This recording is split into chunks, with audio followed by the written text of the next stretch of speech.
For the repair of the EMC PCBs, the following procedures were necessary: replacement of various electronic components and general cleanup of the units.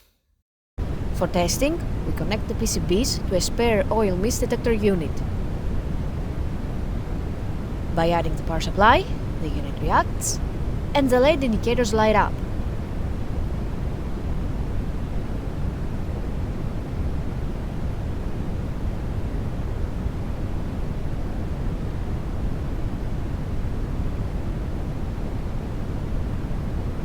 We test the oil mist detector unit by spraying testing gas on the sensor's path. We can see that the unit reacts and performs a scan of the samples.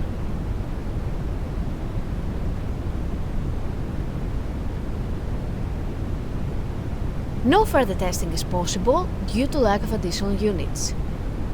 It is now clear that the PCBs are operating successfully and are ready to be delivered to the customer.